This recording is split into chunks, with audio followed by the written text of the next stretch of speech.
historiografía argentina, lo que se considera como historiografía argentina, la construcción científica o intencional en todo caso, y que no excluye una cosa de la otra, de la historia argentina, es un tema que empieza acompañando el proceso del Estado, ¿no?, de construcción del Estado. Tiene que ver con un planteamiento de origen, ¿no es cierto?, que prácticamente planteaba la cuestión del abordaje de la historia partiendo de dicotomías. Y yo te diría que esas dicotomías, dilemas, los han llamado algunos, ¿no es cierto?, se mantuvieron durante mucho tiempo en las motivaciones que llevaron a los historiadores a hacer historia, ¿no es cierto?, y aún en la propia construcción de la historiografía.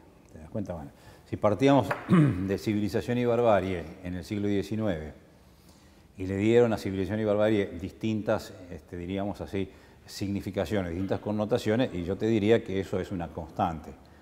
Y es una constante que incluso llega hasta principios de la década, fines de la década del 50, principios de la década del 60, cuando en gran medida, ¿no es cierto?, siempre hubo un otro, ¿no es cierto?, a considerar para reafirmar la propia visión del pasado. Y digo que a partir del 55, fines del 55 y principios de los 60, esto empezó a cambiar, ¿no es cierto?, porque en realidad la demanda del conocimiento historiográfico ya no estaba dada simplemente por la estructura de poder, sino porque aparecía una reacción frente a esa estructura de poder que de alguna manera planteaba la necesidad de revisar esa historia que estaba de alguna manera consagrada. A partir de allí yo te diría que hay dos cosas que se han mantenido, ¿no?, en alguna medida. Lo que sería una versión historiográfica de carácter académico, y una visión historiográfica de carácter extraacadémico, con la sucesión, digamos así, de valoraciones agresivas, en todo caso, en algunos casos, con unos y con otros.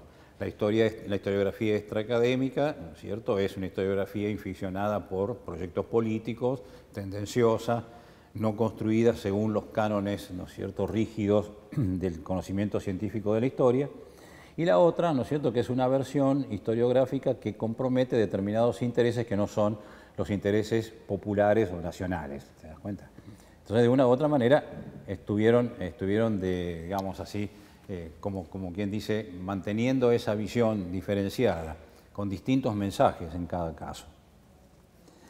El tema es que civilización y barbarie, nacionalizar a los hijos de los inmigrantes, revisar la oligarquía como socia del imperialismo británico, de una u otra manera siempre fueron aspectos que de una u otra forma dieron lugar a debates a veces circunscritos, ¿no es cierto?, a determinados círculos nada más.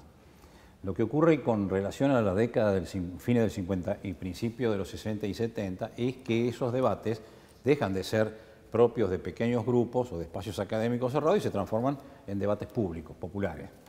¿Te das cuenta? Eso fue una cosa real y verdadera.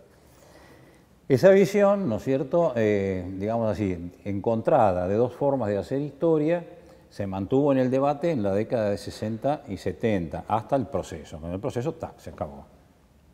¿Te das cuenta? Ahora, después del proceso, ¿no es cierto?, después del proceso con la restauración democrática, vuelven a aparecer las dicotomías. ¿Te das cuenta? Entonces, si el tema había sido, en alguna medida, civilización y barbarie, o alpargatas y libros, si preferís, o ahora la problemática era discutir la historia, sobre todo la historia más reciente, en función de autoritarismo o democracia.